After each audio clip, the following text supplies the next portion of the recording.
கிரம்பிட்ஸ் வந்து British food வேறு சில நாடுகளில் பைக்லெட்ஸ்ன்னு சொல்லுறவ அது வந்து கிரம்பிட்ஸை விட தின்னாக இருக்கும்.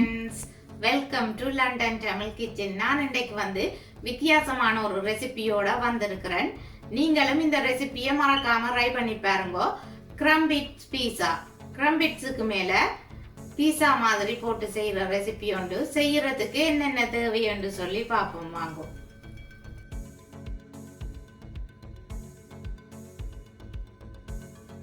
100 கிராம் டொமேட்டோ சாஸ் எடுத்து வச்சிருக்கிறேன். 1 டேபிள் ஸ்பூன் ஒலிவ் ஆயில். நீங்கள் குக்கிங்குக்கு என்ன ஆயில் யூஸ் பண்ணுறீங்களோ அந்த ஆயில் யூஸ் பண்ணலாம். 1 டீஸ்பூன் மிக்ஸ்ட் ஹெர்ப்ஸ் எடுத்து வச்சிருக்கிறேன். 1/4 டீஸ்பூன் உப்பு, 1/4 டீஸ்பூன் சீனி, 1/4 teaspoon ginger garlic paste, 1/4 teaspoon தனி மிளகாய்த்தூள் எடுத்து வச்சுக்கிறேன். ஒரு பாத்திரம் எடுத்து அடுப்பில் ஹீட் பண்ண வச்சிருக்கிறேன். மீடியம் ஹீட்டுக்கும் லோ ஹீட்டுக்கும் இடையில விட்டுருக்கிறேன். இனி நான் ஆயில் ஆட் பண்ணுறேன். எடுத்து வச்சிருக்கிற ஜிஞ்சர் கார்லிக் பேஸ்ட் ஆட் பண்ணுறேன். ஜிஞ்சர் கார்லிக் பேஸ்ட் கருகாமல் கிளறி விடணும். ஜிஞ்சர் கார்லிக் பேஸ்ட் இப்படி வதங்கி வரணும். அடுத்தது எடுத்து வச்சிருக்கிற டொமேட்டோ சாஸ் ஆட் பண்ணுறேன்.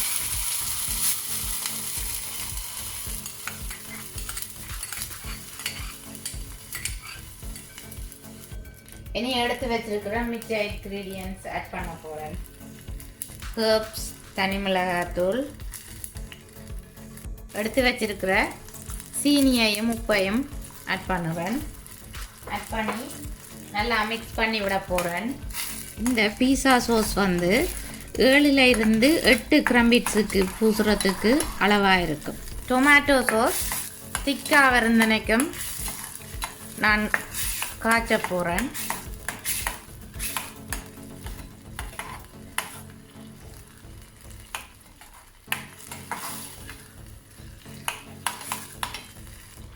இப்போ பார்த்தீங்கன்னு சொன்னால் டொமேட்டோ சாஸ் திக்காக வந்துட்டுது.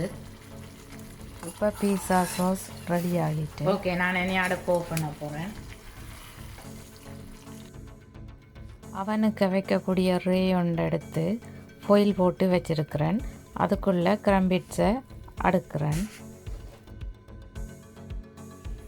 அடுக்கி வச்சுருக்கிற கிரம்பிட்ஸுக்கு மேலே செய்து வச்சுருக்கிற பீஸா சாஸை பூசுகிறேன்.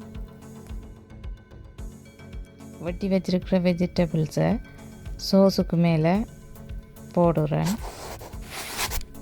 நீங்கள் உங்களுக்கு விருப்பமான டாப்பிங்ஸ் ஆட் பண்ணலாம். டாப்பிங் போட்டு முடிச்சிட்டேன். இனி வெஜிடபிள்ஸுக்கு மேலே சீஸ் ஆட் பண்ணுறேன். உங்களுக்கு கூட சீஸ் வேணுமெண்டா கூட ஆட் பண்ணலாம். உங்களோட விருப்பத்துக்கு ஏற்ற மாதிரி ஆட் பண்ணலாம். அவனை ஒன் பண்ணி இருக்கிறேன். 180 டிகிரி செல்சியஸில் ஃபேனில் விட்டுருக்கிறேன். செட்டிங் வந்து ஃபேன். 10 minutes ப்ரீஹீட் பண்ண விடுறேன். 5 to 10 minutes பேக் பண்ணணும். 10 minutes ஆகுது. அவனுக்குள்ள பேக் பண்ண விட போகிறேன்.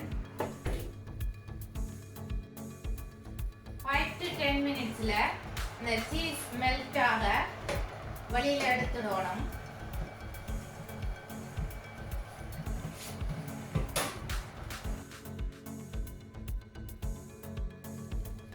சீஸ் இப்படி மெல்ட் ஆகின உடனே நீங்கள் அவனுக்குள்ள இருந்து எடுக்கலாம். இப்போ பாருங்க எப்படி வந்திருக்குன்னு சொல்லி.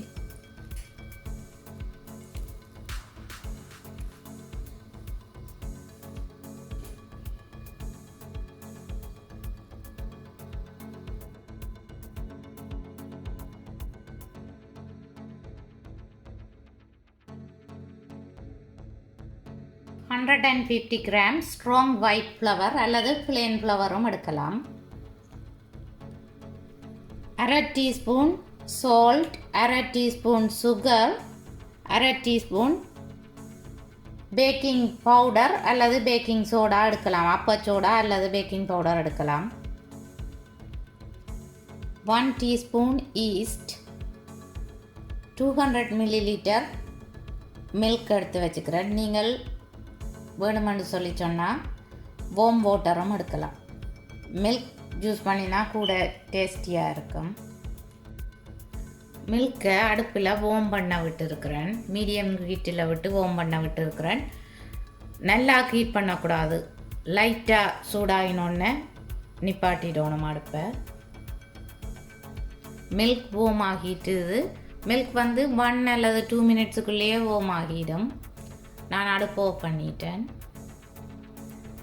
எடுத்து வச்சிருக்கிற ஈஸ்ட்டை ஆட் பண்ணுறேன். ஹொட்டான மில்கில் நீங்கள் ஈஸ்ட்டை ஆட் பண்ணினா ஈஸ்ட் ஆக்டிவ் ஆகாது. சால்ட், சுகரையும் ஆட் பண்ணுறேன். இந்த மில்க்குக்குள்ளே கரைச்சா ஈஸியாக இருக்கும் மிக்ஸ் பண்ணுறதுக்கு.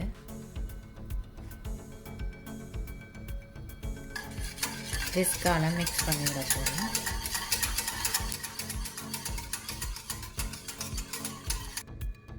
எடுத்து வச்சிருக்கிற பேக்கிங் பவுடரை மாவுக்குள்ள ஆட் பண்ணுறேன். இனி மிக்ஸ் பண்ணிவிட போகிறேன். மிக்ஸ் பண்ணிவிட்டு இந்த நடுவுக்குள்ள தான் மில்கை கொஞ்சம் கொஞ்சமாக ஆட் பண்ணி மிக்ஸ் பண்ண போகிறேன்.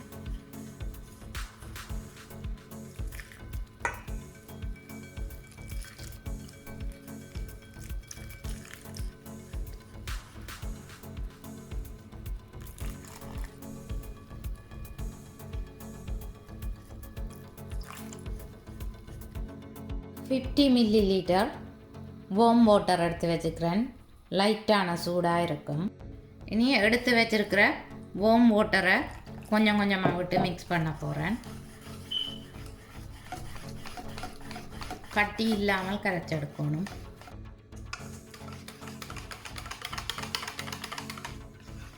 ஓகே, கட்டி இல்லாமல் கரைச்செடுத்துட்டேன். பெட்டரை பாருங்க. இப்படி கொஞ்சம் வாட்டரியாக இருக்கும். கொஞ்சமாக உழுவுது பாருங்க.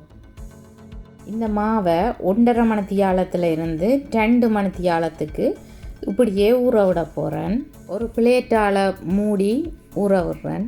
நான் 2 hours ஊற விட்டேன். நீங்கள் அந்த மாவில் பார்த்தீங்களன்னு சொல்லி சொன்னால் சின்ன பபிள்ஸ் வந்துருக்குது. 2 டேபிள் ஸ்பூன் மெல்டட் பட்டர் எடுத்து வச்சுக்கிறேன். நீங்கள் மாயரினும் எடுக்கலாம். எக் பொரிக்கிற சின்ன பேனை நான் அடுப்பில் ஹீட் பண்ண விட்டுருக்கிறேன். மீடியத்துக்கும் லோ ஹீட்டுக்கும் இடையில் விட்டுருக்கிறேன். க்ரம்பெட்ஸ் ரிங் இருந்தால் இப்படி நீங்கள் குக் பண்ணலாம். ஆயில் பூசின பேப்பரால் இந்த பேனை துடைச்சிட்டு தான் நான் இந்த க்ரம்பெட்ஸ் பட்டரை விட போகிறேன். இப்போ அடுப்பை லோ ஹீட்டில் வச்சுருக்கணும். இந்த க்ரம்பெட்ஸ் 10 to 12 மினிட்ஸ் குக் பண்ணணும். பாருங்க, க்ரம்பெட்ஸில் பெரிய பெரிய ஹோல்ஸ் வருது. க்ரம்பெட்ஸிൻ്റെ மேல் பக்கம் ட்ரையாக வந்த பிறகு நான் மற்ற சைட்டுக்கு திருப்பி விட போகிறேன். மெல்ட் பண்ணி வச்சுருக்கிற பட்டரை க்ரம்பெட்ஸிൻ്റെ 2 சைட்டுக்கும் பூசி விடுறேன். இந்த வேகிட்டு நான் இனி மேல் பக்கத்துக்கும் மெல்டட் பட்டர் பூசுகிறேன். இப்படி 2 சைட்டும் வேகின பிறகு நான் இனி பேனில் இருந்து இந்த க்ரம்பெட்ஸை எடுக்க போகிறேன். க்ரம்பெட்ஸ் ரெடி ஆகிட்டுது.